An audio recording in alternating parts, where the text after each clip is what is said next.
I thought we'd just talk a little bit about some stuff that Bob and Sandy's show yesterday with Claudia talking about stuff in the psych realms with the Orions and some wonderments I didn't have a chance to ask Claudia about, what she saw of things like if the universal guide had to go through experiences like we are experiencing with these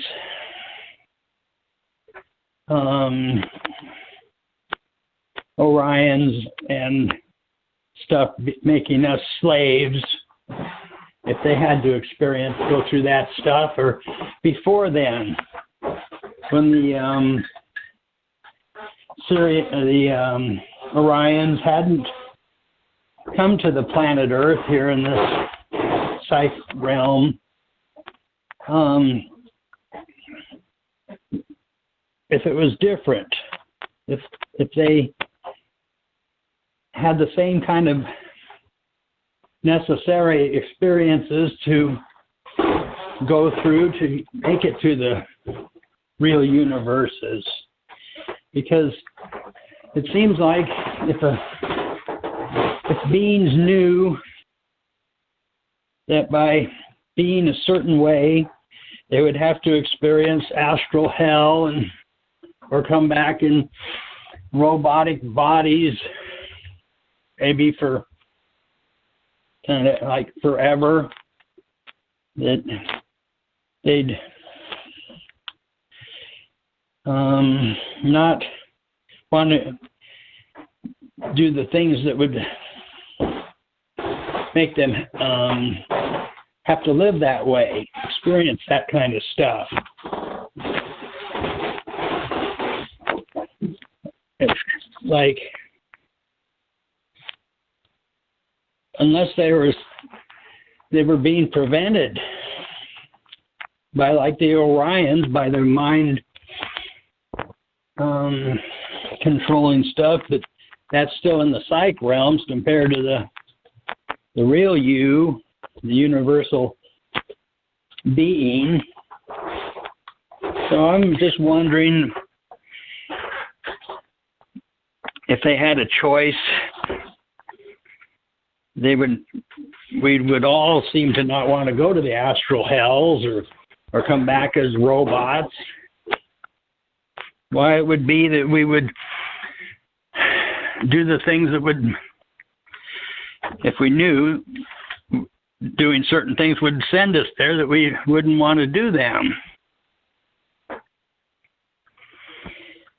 But mainly the thought was about the real guides and the experiences they had to go through. If that was similar to what's going on now in the psych realms. Does anybody have a comment about that kind of stuff? I imagine it's always particular to the era and the consciousness of the people. So here I think what Dwayne's facing is totally, in a way, it's different than any other. It's very unique to any other time or any of the situations the other guides have had to face. I mean, it's still dangerous in that respect. It's the same because they don't want us here. They don't want Dwayne here. So in the past, the guides were hunted down and killed and destroyed because it was a perceived threat to their domination, which we're really trying to present that it's not a threat. We're not trying to pose a threat or take them down. It's to help everybody, including them, to wake up if they choose, so they can have what they want, have created for themselves. It's not the issue here. That's okay, because everything's okay. nothing's negated, but there is the factor of if you want to make better choices, if you want to see more, become more aware, then we're just giving people the opportunity to do that with. So the guides, there's a little bit in the Eckankar teachings about some of the past history of what they went through.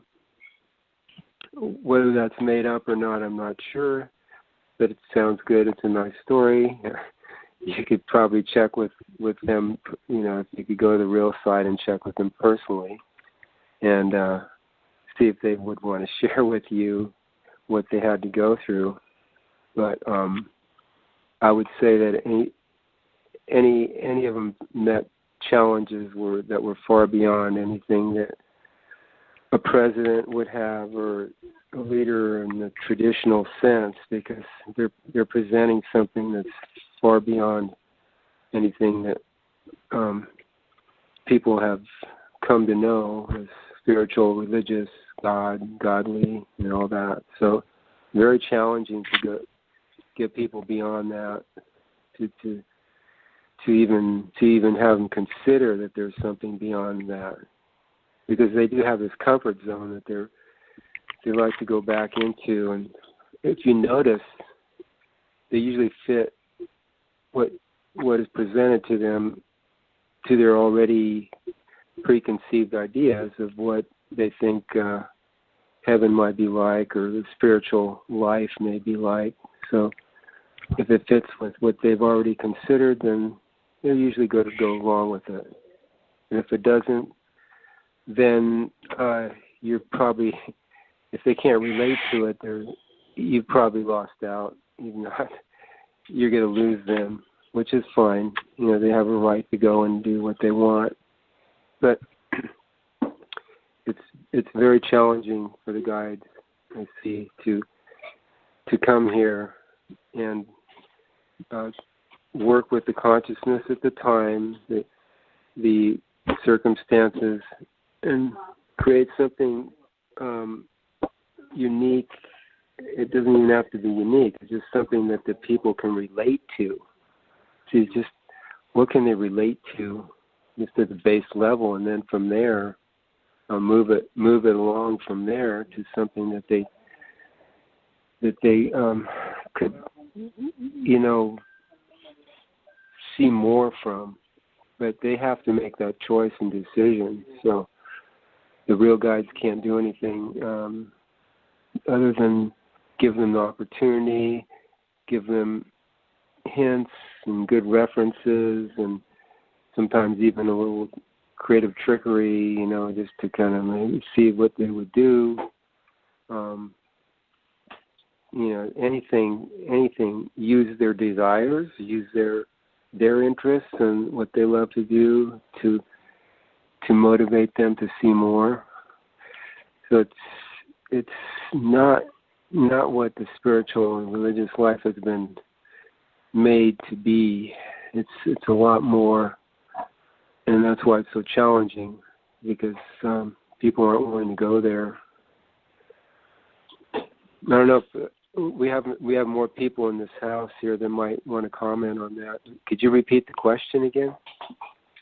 Are you there? Yeah. What I was talking about was if beings knew by their actions that they would go to an astral hell or come back in a robotic body, possibly forever. And if they were given the opportunity to decide for themselves to be certain ways instead of the ways that would make them have to go to the astral hells, that it would make sense that they would do the things that would prevent them from having to come back as robots maybe forever or experience the astral hells for a long time.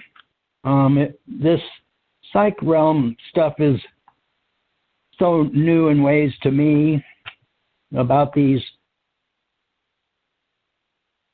this experience to be going through, it seems like it is necessary, because if we were in La La Land here, there'd be no incentive to care about getting to any better experiences in life. We'd just stay in these psych realms if we didn't have things like reptilians making us slaves and not wanting to be their slaves, and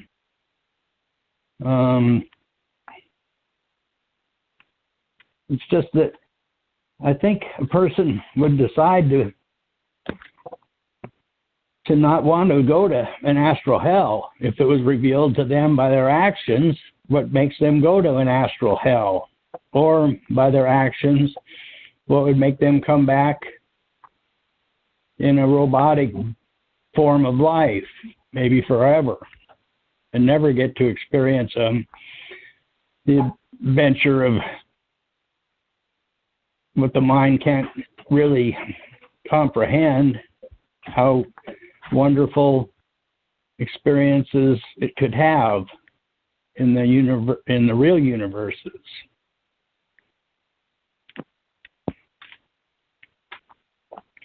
Hey, Tim, it was like Henry. Oh, sorry. Yeah. Okay. Yeah. Go ahead. I was saying, Tim, that there's so many people here on the earth, and they all have that part of them, their real awareness, that can recognize, the real universe as their real awareness. Eventually, if they make it their focus and their intent to support life, put life first, and share something wonderful. But people, they're so unaware that they're not even seeing that part of themselves, because they're so focused on what they're taught to focus on here, which is what the reptilians are controlling people to focus on. And so they just see that. And they can always decide to see more, just like you have, and Val and Kelsey and myself here. We were in this matrix, or this level, this part of creation, and we could see that what's going on here didn't make any sense. And part of everybody can see that, but they have to decide to take the risk, because it's a risk to get past what you've ever known. And like Val was saying before, the guides, they went through a whole lot to eventually see the is. It's a huge journey, because you've been creating all this nonsense for lifetimes to keep yourself here instead of waking up. So you have to go through all that nonsense and to eventually make sense and support the natural environment, which is life itself. But the reptilians here, they're destroying the environment, and people see that for them to continue to survive here, which makes sense. Everybody came here to gain experience and become more aware. So people don't just want to die, or most of them don't. And so for them to gain more experience, they have to survive here. And to survive here, people are taught that you have to support the system that is poisoning and polluting the planet. And so it comes to a point where we have to create a real purpose and a real opportunity for people to stand up or step up and do something real with the natural environment, which makes sense with the whole of life. And people can do that, and you can still operate within the system that doesn't make sense, because it does make sense in a way to keep yourself going so that you can do something real and wonderful, but you don't have to agree to it, and you can become more aware and surpass it, and you can share what you learn with others so they can do the same, until eventually we have a real position, a real opportunity to see and be more like the sun shining. And yeah, it's a huge journey, but people, they can't see the bigger picture, because they're so stuck in their personal self doing what they've been taught to do for so many lifetimes. So yeah, it's a whole lot, but yeah, it always gets better, as more people see what makes sense and step up and support each other and support life itself. And as you individually support life more, life will show you more of itself. And so it just gets better, really. And so as it gets better for us, as we see more, others will see that we see more, and eventually they can decide to see more with us, which is happening all the time. It just takes a while for it to show up here physically, but until then we keep going and we keep doing what makes sense. And yeah, a lot of people, they're still going to want to go to the lower astral realm when they leave this place, because they haven't taken the time to recognize what they're creating while they're here. And so they'll just keep, going along with the cycle until they eventually decide to step up and go through everything they've created and do something. But until then, that's where they are, and that's their decision. It's at a very low level of unawareness, just like the reptilians are. That's all they see. That's how they see they can survive here, is by feeding off the energy of other beings. And realistically, you can just be okay, and you can support life, and life can support you instead of destroying life and surviving that way. That doesn't make any sense. So, thanks, Tim. Yeah, thanks, Henry. It makes you wonder, what, like Claudia talking about the Orions, I guess, Enki and Marduk and on, Reptilian Queen and Kings, and in this passing dream, what I was getting at about the real guides is that, like Claudia says, well, they changed what I guess we call DNA or something to make us human beings instead of monkeys.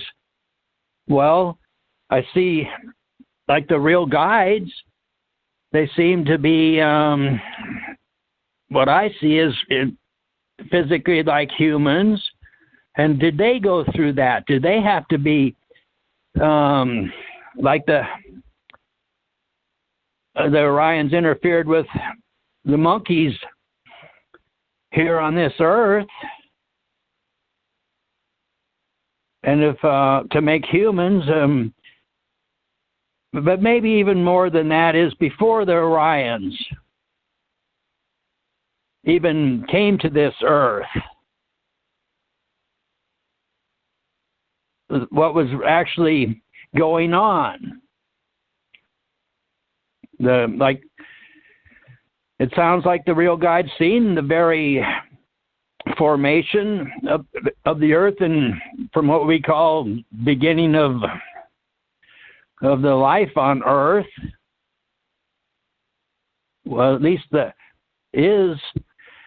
the sun has seen all of it. And it's just a little speck of hardly anything in this passing dream, this physical psych stuff anyway, in eternalness. But that's what I was getting at. If they had similar experiences to change their DNA from being a monkey or some other form of in the physical, how it's a wonderment instead of a question, because I guess the real guides would know, I guess.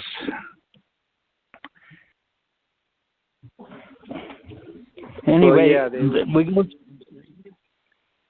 go ahead. It's something that could be researched or asked again to the real guides, but whether it makes that much difference, we're always referring to the now. So even all our past lives and all our experiences, all our loves and desires, they just go poof. Really, they're just dust in the wind, in terms of in comparison to the now and the vastness of and the nowness of what life is, and that's where the adventure is. So these are interesting ideas, and they can be researched and looked at and used for relation. You know, it helps to compare and relate to your real awareness in some way, and it often can. But again, we're dealing with the now, the nowness, and that's where the real adventure lies, because it's always new now, and it's nothing. It doesn't really relate to anything else.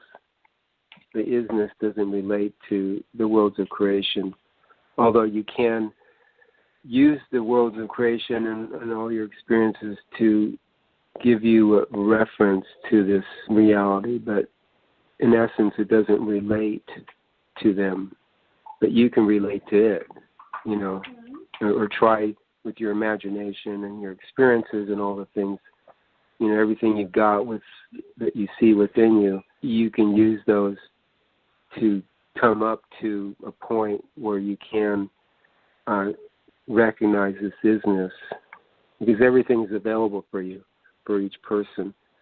So that's what creation is. It's for us to utilize to recognize this reality. And again, one more thing, this example of like a total blackness, or being in the middle of the ocean where you have no references, you have no anchor points. Everything is like you're just a point of view. So creation provides an anchor point of view, different points of view, so you can see what doesn't work, what isn't real, and compare it to what is real. And that's how you come upon this reality and start recognizing it and perceiving it for what it is. And then it's just a matter of going along with the process. Once you get the process, how it works, then you just are part of the whole, you know, what it is, and then you can be okay. And that's what I like about it. You're okay. You know, you don't have to struggle anymore. You're okay. I mean, it does take some keeping up with. You have to keep up with it. And like Dwayne says, you have to update your